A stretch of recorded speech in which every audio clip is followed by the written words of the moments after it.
Hello, hello, hello, hello. All right, all right, all right, all right. I'm here. I've been sitting here this time. I've been trying to put this pop up together. It's a pop up live. Welcome to a late night edition of my live show. I'm going to do this every once in a while. It's going to be a little bit difficult because I got as LeBron says, and who just the other day just hit us with that regular live stuff. Your regular lives. I got a regular life too, so I love this sports thing and I'm doing it. But every once in a while I could do the pop up live. I want to do it. I won't be able to do it late night like this all the time because of other work. But I can go later at night, probably 9, 10 o'clock ish. It's kind of a later show to give you what's going on in the sports world. But when I'm free, I can give you a little bit later, and you can pop into the show. Maybe we can have some conversations and discussions about what's going on, what's on your mind. Let's chop it up. I am a fan like everybody else, and I'm trying to get more into the journalistic or the commentator side of it with my channel. And I think I'm doing a good job. I don't know if anybody else thinks so, but I think I'm doing a great job. So, with that said, when you come into the building right now, come on ahead and please follow your guy here, your man here, your friend here at Sports Game Vision. I'm Hank. Follow the channel. Not only follow me, but any channel that you go to, support their channels as well. They also need your support. It's not just about finances per se. It's this will get you all the finances you need just by supporting the channel. And you see, I'm making sure I'm on live right now. Probably can hear through the mic. I'm making sure I can hear myself on these internet streets. But definitely make sure you help everybody out. Just when you come in, hit that like button, hit the subscribe, send it to a friend, let everybody know that the channel exists and you can help build the platform, not just mine's, but anybody other content creators that you like, you can help them out as well when you jump in the building. Again, welcome to the late night hype. I'm Hank, Sports Game Vision, and we're gonna start the show right now. Currently, we're gonna start with news that I messed up on yesterday.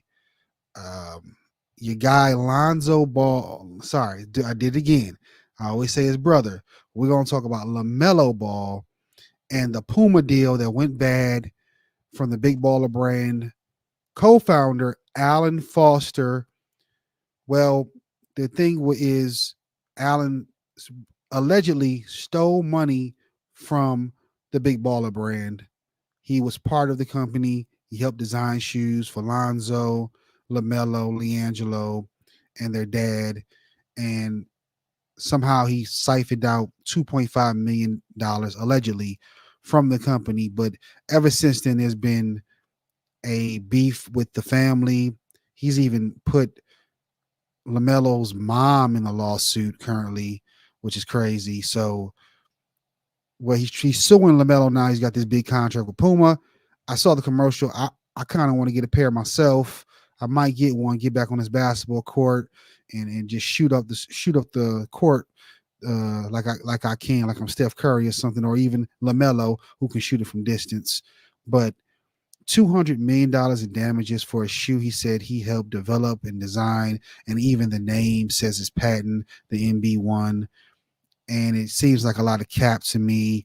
He's trying to come up. He's trying to get another payday out of this family.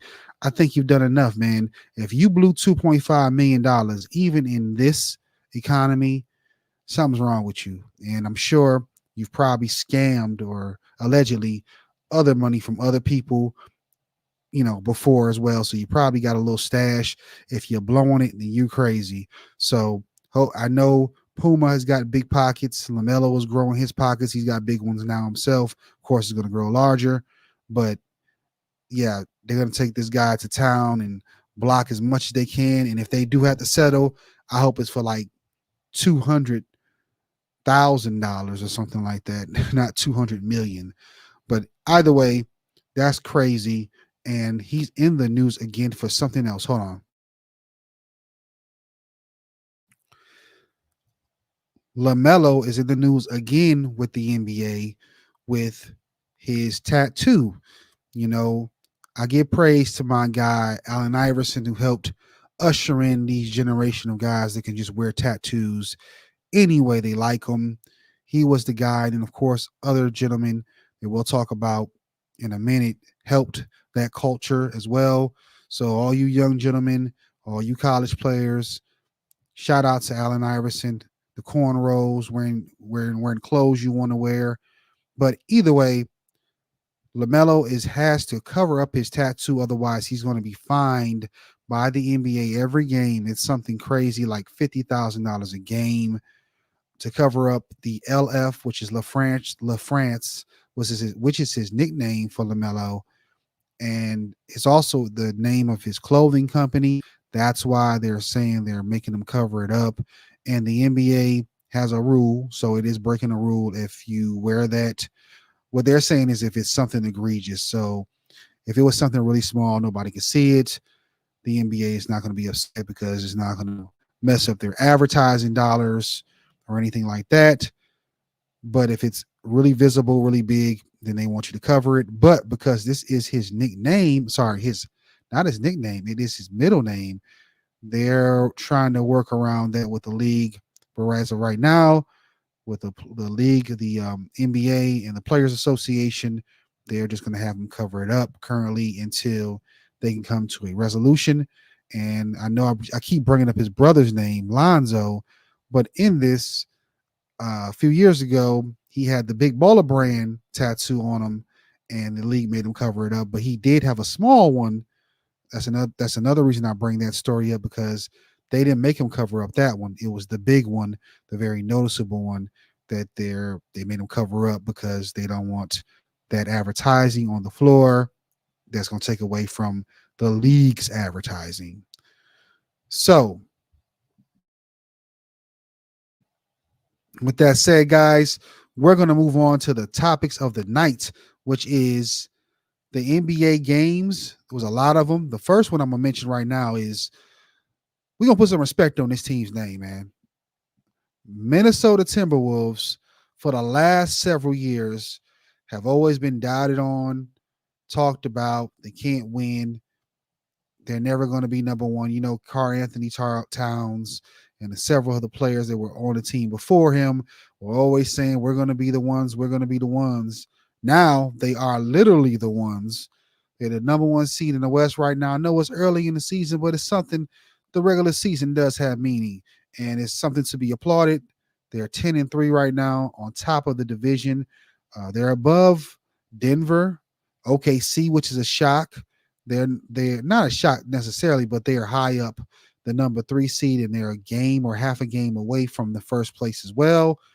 Then you've got Dallas, which is more of a shock to me. Number 5, they're number 4 with a 9-5 record. Sacramento, who was a shock last year, they're not a shock anymore. They're their number 5 seed, and the LA Lakers were my favorite player in the game. LeBron James is 8-6, and they are currently, I believe, they won like 5 straight games. But other games on the docket tonight, if you have missed any of the games, I can give you the scores. My Detroit Pistons, goodness gracious, I should have saved this one for last. They on a 12-game losing streak, I believe, as they lost to the Denver Nuggets with Jokic and the coach Mike Malone being tossed out the game in the second quarter. They did make a game of it. They weren't able to execute. They made some plays. I watched this game, as you can hear in my tone, and they weren't able to execute late in the game.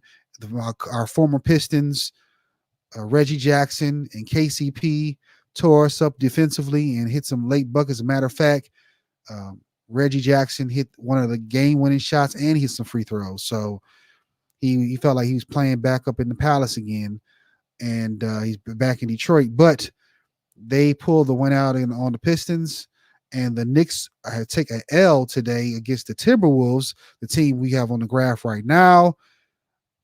They took a 117-100 loss to the number 1 seed in the West and the Knicks themselves, which is my other hometown. I don't know if I've ever mentioned that, but I do root for the Knicks as well. They are in the seventh seed right now. They are in the play-in tournament, and so they're still in the playoffs basically, but they need to rise up. You don't want to be in that seventh slot if you can get on out of it. And the next game on the docket was the Boston Celtics and the Charlotte Hornets. And Charlotte took this one by 3 in overtime. The next game on the docket is the Milwaukee Bucks versus the Washington Wizards. Goodness gracious. 142 to 129. The Bucks take that game as they're still near the top of the standings. They're taking my buddy EA. He's trying to get them 58 games this year. Looks like they're on the way as they are now. Let's see, they are 10-4, number 3 in the conference. They're one of the best in the league, and they keep it up. I don't know what their next games are looking like, but they can go on a nice run. And again, 58 wins. My buddy BA from Get Your Sports Up Media is looking to get so he can get some free wings in a bet. So they got some work to do. They need 48 more, but they're getting there. And then we're going to move on to the Miami Heat. Oh, man. What do they got, like 8 or 9 straight wins now? They have beat on the Bulls, who are struggling right now, struggling. Just seen a graph. They trying to trade all 3 of those guys off the team, Caruso, DeRozan, and Zach LaVine. They lose tonight 118 to 100. The next game on the docket is a team that I really like, and hopefully they can stay healthy, particularly one guy, Zion Williamson. They take the game tonight. I think they're on a few game winning streak themselves. They take it against the Sacramento Kings. They win the game 129 to 93. 29-93 Pelicans over the Kings. And I'm stumbling on this a little bit because I'm looking at the schedule or the standings, and the Pelicans are currently at the number 8 slot. They're in the play-in. They're 500 again. They're a dangerous team right now. They're missing CJ McCollum. Prayers up to him. He's got I believe like a heart issue or something going on right now, and that's very dangerous. Get your health together. Praying for you that you come back healthy, even if you don't come back, that you get enough help for your family. I know he's got a young child and a wife, so shout out to you, CJ. But if you can get back healthy, I know the New Orleans Hornets and the New Orleans Pelicans. I'm saying the Hornets. They were the Hornets. For any of you younger fans that don't know that, the Hornets were in New Orleans at one point. So the New Orleans Pelicans are 7-7, and can rise up. Brandon Ingram and Zion Williamson. When I looked at the score tonight, they did really good in the box score. Had a nice tandem going on, and I think if they can keep it up, they can rise probably in that top 6. But again, got to play a full season. And the next docket was the 2 games in a row winning streak. James Harden and the Los Angeles Clippers. They beat up on the Spurs. I was watching some of this game as well, and I figured that the Clippers should get this unless they just didn't fit, continuity wise or basketball wise. They just weren't able to figure anything out. They had too many veterans, Hall of Famers on that team. They were still in good basketball shape. They should beat up on the young team that's still trying to find themselves. Kawhi Leonard was guarding Victor Wembanyama. I was watching that, and he was doing a great job. I was very bothered by Kawhi's defense. And when I looked at I think he only finished by 9 points. Show the effect that a good defender can have on even a 7-foot freak of nature. He still had trouble getting through with a 6'7". The last game that I have here is the Rockets and the Warriors. So that was the last game came, and those Rockets took an L in 2 games. The one game that, you know, they need it. They've been on a losing streak themselves. They're still under 500, and I'm looking at this box score right here, and I'm seeing that Klay Thompson had 20 points today. Yes, 7 to 16. You don't have to get traded another day. They're going to keep you now. I know that Golden State Warriors fans are going to be very happy about that. 7 to 16 shooting. That's pretty good. Just under 50%. 5 of 11 3-pointers. Oh, yeah, that's over the 40%. Steph Curry played. He had 32. Steph has to carry the team, but if Klay can give you 20 like that, you're okay. If Wiggins did not have a good game offensively, don't know what he did defensively, really. But, usually a pretty good defender. Played 30 minutes, had 12 points, 7 rebounds. Don't know what he did defensively, but 12 points, get 20, you can survive. Sarge off the bench gave you 18. Sarge. So, but the production like that, the Warriors can win some ball games. But if they coming out with that, Klay Thompson making one shot out of 15 and stuff like that, then they're going to have to definitely make some moves. So,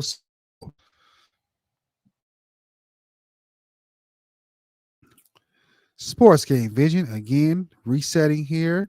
We're going to talk about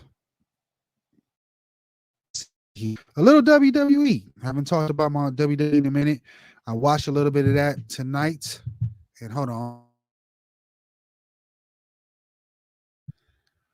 A little bit of that tonight. WWE. I'm talking about this guy here, The Miz. This weekend is going to be the Survivor Series pay-per-view. Pretty big pay-per-view. Rumors of, we know tonight Randy Orton is coming back from injury, and the rumor of CM Punk maybe showing up in Chicago, his hometown. Shinsuke keeps talking about he's waiting for somebody. So, and he was doing his finisher too. Was it go to sleep? So we'll see. But this is the guy I want to talk about right now. He had a pretty good promo against Gunther. I hate calling that name. Still like Walter better, but Gunther is a 1,000-day champion. He's been a champion for the Intercontinental for quite a while now. And this guy right here does a lot of jobs, a lot of work for the company. His record this year, I don't think was very good. He's enhancing talent. Him and Baron Corbin, and right before he got released, Dolph Ziggler. You got to throw them some bones though, and I think it's time for Gunther to drop the belt, start focusing on him getting the world championship. And I think The Miz is the right guy to take that championship from him. And I think he should have a good run with it. I don't think they're going to put another world championship on The Miz. I do believe he deserves it though. That world championship run they gave him before they gave it to Bobby Lashley was kind of crap. Considering what Miz does for the company, he's always around and available. It was good they gave it to him, but I felt they should have gave him more of a proper run, because the last time he had the Intercontinental Championship, and people keep glossing over it because of Gunther's run right now. Miz made that championship relevant again. He had a great run with that. It was it felt like a world championship run, and I feel like they need to give him another shot against Gunther here. Let him get that belt right there. This the new version. He hasn't held that new version. I like the way it looks. I thought it was a little funny at first, but it looks pretty official. And let Miz get that belt. I think he'll be a great transitional champion, and he'll be able to enhance talent, not by dropping the belt. I think he could be that in between. Right now, the fans are giving him a little love, but Miz can play that in between role where he's half heel, half baby face, so to speak, and he can hold on the title for a minute, still give guys good matches, make them look strong until he drops it to someone that you want to build to another star that's in the waiting. And, that's a perfect workhorse championship to have. But this guy needs to hold it again. Hopefully he gets a chance at the world championship. I just think it's so many other people that are going to be in his way. that they're going to give that belt to. Before him, we've got Brian Breaker down there in NXT, and what's my man Carmelo Hayes is probably going to come up right behind you. Excuse me, right behind him, Trick Williams, and then of course on the main roster, you're still talking about Jay and Cody's eventually going to hold that belt as well. He's going to get the main storyline championship, but he's also going to probably hold the other belt as well. And I'm trying to think of the other stars that are ahead of him. Drew, if he stays there, is going to get it. I don't know if he's going to go to AEW or not, but it's quite a few guys that are going to get that belt before him. So this will be perfect. Maybe a United States Championship run as well. To me, that's an upper mid card, just below the main championship. To me, the Intercontinental is just a prestigious championship. That's you're a workhorse. You put that on a guy you trust. It's going to be able to put on good matches. They can steal a show. That's what the Intercontinental Championship is like, especially if your World Championship scene is kind of weak. Your Intercontinental Championship, the mid card belt, can be the actual main belt in filling. So, shout out to the Miz. Hope you get that this weekend. You got the War Games going on with the ladies and of course the fellas, and the World Championship. I don't think the World Championship is going to be on the line. I can't remember, but either way, I know this one is, and I'm going to be tuning in to it this weekend. And I'm going to switch gears again to something I missed last weekend. I complained about it. Shakur Stevenson, man. I don't know if you guys got to see the fight between him and Edwin de Los Santos, but the ESPN did not promote that fight. I'm probably going to go to sleep and try to watch that tonight, probably fall asleep on it. Hopefully you can watch the whole thing, but everyone's talking about how bad a performance he put. It's rumors that he had a broken hand. So I could, I give him credence, and I'll let you guys know when I watch it, what I see. He did not make excuses. I did see the post fight that night, him talking. He kind of said in so many words that he wasn't himself without saying I was hurt. And, people are going after him as all his fellow competitors are talking real bad about him. And, if he was hurt, excuse me, I'm trying to put this here. If he was actually hurt, I commend him tremendously, because we're in a culture of you don't want guys to take stuff off, but when they show courage to do it, you kill them for it.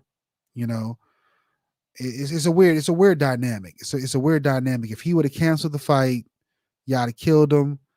He comes through in the fight, and if he makes an excuse about it, you kill him. So he didn't make the excuse. He kept quiet about it, and I'm sure it'll come out later on about what's really wrong with him. But he fought through it, and I can't wait to see it. He's a young star still. There was a championship fight, actually. He won the belt.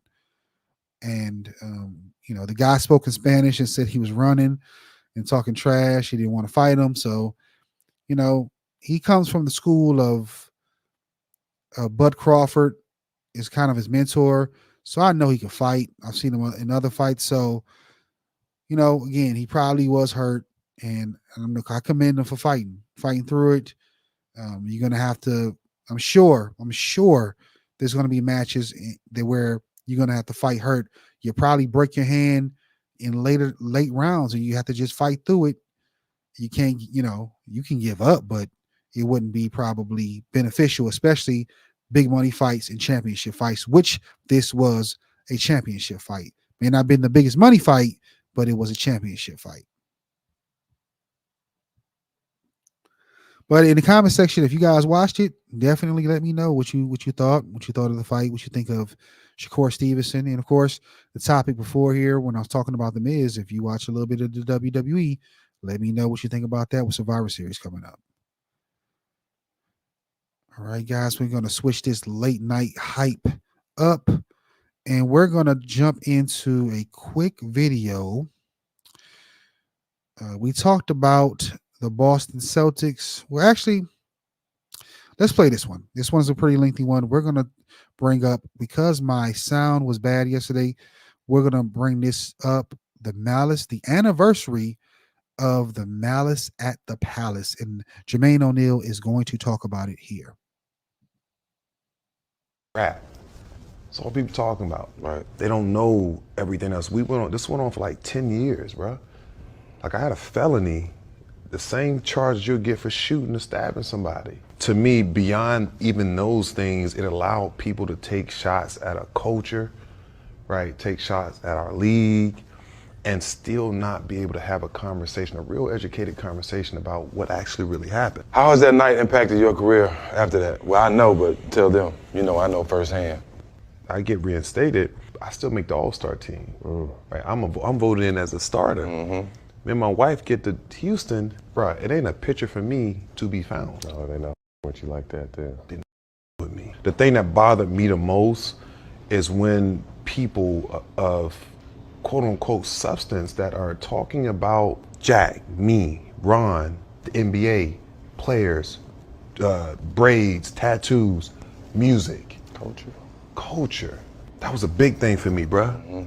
Right, because now they are allowed to do, Bob Costas was one. Got a lot of respect for Bob Costas. Watch the doc, watch the thing. The thug word was thrown out there probably 1,000 times. 1,000 times. All of a sudden it's about, you know, hip hop music we listen to. It's about our cornrows, it's about our tattoos. It's about the color of your skin. What Jack did was in straight protection Of your teammate. of my teammates. Right? When people talk about leadership, people talk about togetherness, people talk about brotherhood, that is tested. Is in a 20,000 seat arena and people at you. To go back to the question, the career thing wasn't necessarily the issue. It was perception, because I'm still dealing with that today. I was in Vegas this past weekend, and 9 people might have asked me about the brawl. I cannot step away from it. I'm almost tired of talking about it, to be honest, because kids are asking me that wasn't even born. Right. So, you know, from a career standpoint, I still end up playing 18 years. The thing that I'm mad about the most, I didn't get an opportunity to, I'm the only one that actually didn't get an opportunity to win a championship in the whole process. That's you and Reggie. Yep, and Reggie, yep. I don't decide playing. You heard what he had to say there, talking about the Malice at the Palace. Don't know if you've ever, for the youth, excuse me, I don't know if you've heard about the Malice at the Palace, but anybody is old enough, young veterans like myself, especially the older generation, they know about this one. The Palace is actually torn down now. The Pistons play in downtown Detroit. They share an arena with the Detroit Red Wings hockey team, but very historic building. 3 championships were won there. About 5 or 6 were played there. And that night was a very, very crazy night. I remember coming home from work and seeing I didn't even have to come home from work. My phone was blowing up. Text messages blowing up about this fight. And back then you had I think I still had VCR. I think I still had a VCR. If you younger generation don't know what that is, go look it up. It's you guys are so used to digital stuff. It's a big old machine that you had to put a big old tape in to record things. So if you ever heard of the CDs or DVDs, it's a lot bigger. But yeah, this was a big deal. Big brawl. All started from, if you see in the picture right there, Ben Wallace and Ron Artest. It was from the Eastern Conference Final, kind of hangover from the Eastern Conference Finals the year before. The Pistons had won the championship, and they played Ron Artest in the Indiana Pacers. It was tough, fought battle, and some cheap shots were thrown. And you got to watch this documentary on Netflix. I would suggest or recommend that you do. They break it down even more. But in the short of the story, Ben Wallace, I didn't even know, had lost his family member. I believe it was his brother. So he was already testy that day. And Benny, dude, you didn't want to mess with Big Ben back then. And probably not even now, but back then, you see Ron ran right to that scorer's desk. He let the referee get right between them. And if you watch the documentary, Ron, as big as he is and tough as he is, he even scared of big guys. Like he was scared of his teammate Jermaine O'Neal. So he's scared of Ben Wallace. But they talk about it. All those guys were really friends, but even friends fight, even brothers fight. And he just went overboard, especially after a fan threw a cup when Ron was trying to calm down. He does have his anger issues and things of that nature and mental health. And he was trying to calm down, and boom, jumped in the stands, and all heck broke loose. I don't have the graphic of Jermaine O'Neal about to swat somebody's head off. Here was Jermaine O'Neal right here. He was about to kill somebody with his swing. Sorry if I probably shouldn't have said that on there. He was going to hurt somebody real bad if he would have connected, but he slipped on the water that was on the floor. My man got saved that day. God was on his side. He wanted him to live another day. But yeah, those guys, Jermaine O'Neal, excuse me, I read the article that came with this. You heard the clip, and some of that what was in the clip was also in the article. And yeah, it was crazy to see this. Ron Artest got most of the suspension. Jermaine had like a 15 game. I believe Steven Jackson had like 20 or 30, but they lost a lot of money, criminal charges. And here's Steven Jackson right then. That was his first year there. And that team right there, they was putting a whooping on the Pistons that night. The score, I think that was even larger than what the score ended up being. One of those type of games where the other team pulls it closer near the end, doesn't tell the story of what really happened. They were putting a whooping on them, and they looked like they were going to go to the championship that year. Even if they didn't win, they would have the best opportunity to do so. And Steven Jackson went on to win a championship in San Antonio. Ron Artest made a world peace one with Kobe and his neighborhood borough buddy, Lamar Odom in New York, from New York. They're both from New York. So, that group didn't get a championship. Reggie Miller didn't get it. He retired. So it was that was a big, big historic, probably the biggest fight that I can think of because the fans were involved. The fans were involved. That's probably the biggest ever. The only other big fight that I can think of is probably that Carmelo when he shot my man in New York and ran backwards. I don't know if y'all remember that one. I think Allen Iverson may have been on that team at the time, but yeah, he punched him and ran backwards. That was hilarious. But that's it.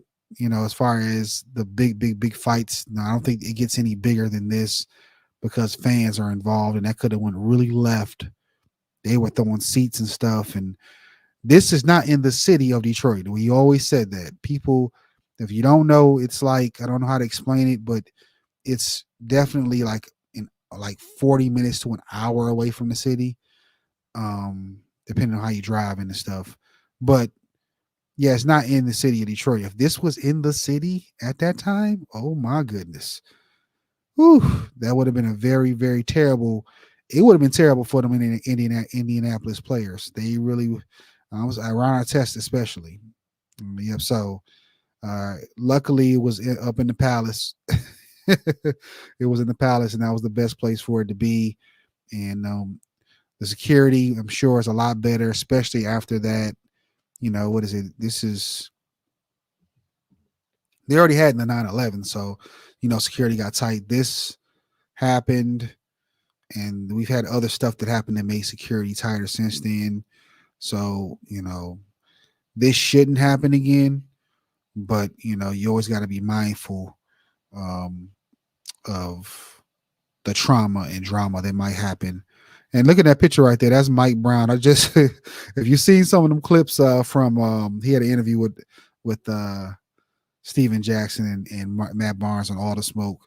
And I forgot he was on that squad as a coach. Oh man. Well, we're gonna move on to this topic here. I didn't pull it up, and I messed up on that, guys. I'm sorry. It was one other clip that I wanted to pull up for you on this late night hype. Um, and I don't know if it pulled in for me. We're just gonna pull up the raw picture here. Give me 1 second. All right, pulled in for me. Our guy Jordan Poole. Like Wizards are likely to trade Poole from the Washington Wizards after he just got there. What are we in game 13 now? 14. Now, this comes out to be untrue. Somebody made a false internet statement. Of course, that happens. You know that happens. But it just goes to show that this trend is out there. You know, Jordan's been in that internet clip where he wasn't listening to the coach. He's had some very bad games. He's, the main thing for me pulling this graphic up is, if Jordan Poole is to hear this, to see this, don't blow it, man. You've got a team to yourself per se, with your buddy Kyle Kuzma. You guys can go out there and create a culture of winning, but especially you. Well, both of you have won championships. So now you have the chance to do it on your own. You know how to do it. You know what the work ethic is. You have great skill. I believe so. I've seen it. I know the world has seen it. That's why Golden State was so upset with you, because you didn't show up in the key moments when they needed you in the playoffs, and they were depending on you for that back-to-back run. And of course, we know what happened with Draymond and all that stuff. But even with that said, he's not in Washington right now. So you have no excuse but to show up. I know you don't have that buffer now with Steph, or a great player like Steph Curry in front of you, and even a Hall of Famer like Clay. I know he's in his rough years, but if you got Steph with you, the Splash Brothers can still splash. They can jump in the pool, no pun intended, and make it wet out there. No, pause. But but you have an opportunity to be the number one. They already said that you were disappointed in your touches and your looks last year, but now you have all the opportunity. Take advantage of it. Take advantage of it. Become an all-star and help the Washington Wizards at least push to that play-in tournament. All right, guys. Well, one last thing I wanted to pull in, and I don't think I've got anything else here that I wanted to discuss. And I'm just looking in on this late night hype evening, and I hope you're all doing well. But what I will do before I pull this clip, let me do this for you. Make sure you check me out on Fridays at 6 p.m. It'll be my main show. Do it every Friday. This is a pop-up. Could be every day, depending on how you guys show up. But this is part of my pop-up live series. It's the late night hype. But again, 6 o'clock every Friday. Check me out. And late night hype. It's my pop-up live. But again, I don't mind doing this as long as you guys and ladies and gentlemen show up. And this late night one is a little bit tougher than doing the other one. So, but I'm a late hour myself, so we'll see. But I am going to start a clip here and for you guys to listen to. So here we go. It's kind of ties into today's game where the Boston Celtics played. Jayson Tatum is the clip I'm about to play. He played tonight. It's kind of eerie, but check it out. I don't decide playing the Hornets tonight. I'm a chill. I only get to go to Charlotte 2 times a year. Somebody paid their money to come watch me play. Like, not trying to be arrogant and like it's a bunch of kids in there, my shoes and my jersey. And just because we playing Charlotte on NBA League Pass on a Monday, that ain't nobody watching, I'm chilling tonight. That's not what the great players, the best players do. So the way y'all compete in the middle, I loved it. competing, talking, blocking shots, hard fouls, but still being safe. Like, that's basketball. But then you can't go on the side that's like, we ain't playing them. They still watching. They still evaluate. They didn't come to see me play. Paolo or Brad, they know what we can do. Y'all the future. Y'all next. So just keep that in mind. Like, ranked player, not big game, not big game. Like, compete, play basketball. Because don't take the for granted. Well, you know, if you follow the channel, I do segments called Sports Motivation. I also have it on my page and on my lives. I try to leave that at the end of my show. Today, Jayson Tatum just kind of did it for me. As you can hear in his speech, that mindset that he's talking about, I'm sure he's learned it from other coaches and probably his parents and things of that nature. But his idol was Kobe Bryant. Kobe Bryant's idol was Michael Jordan. And they have the same speech he kind of just told. They have said themselves. Michael Jordan never wanted to cheat the fans. Kobe Bryant never wanted to cheat the fans. And Jayson Tatum has that same mindset. Tonight, he had, like, if I'm not mistaken, something like 40 points, even though it wasn't a loss. Even though it wasn't a loss, he did not short the fans. He had 45 points tonight on 15 of 28 shooting, 7 of 15 3-point shooting, 13 rebounds, 6 assists. He was out there balling tonight. 2 block shots. And, 44 minutes played. He gave the best he can give. He got a 3-point loss. They're still at the top of the division, though. They're not going anywhere. They're going to be fine. They still got some time on the board. Porzingis and Holiday and Brown and all those guys. They're going to be fine. But with that said, it just shows the mindset is always give it your all, no matter what.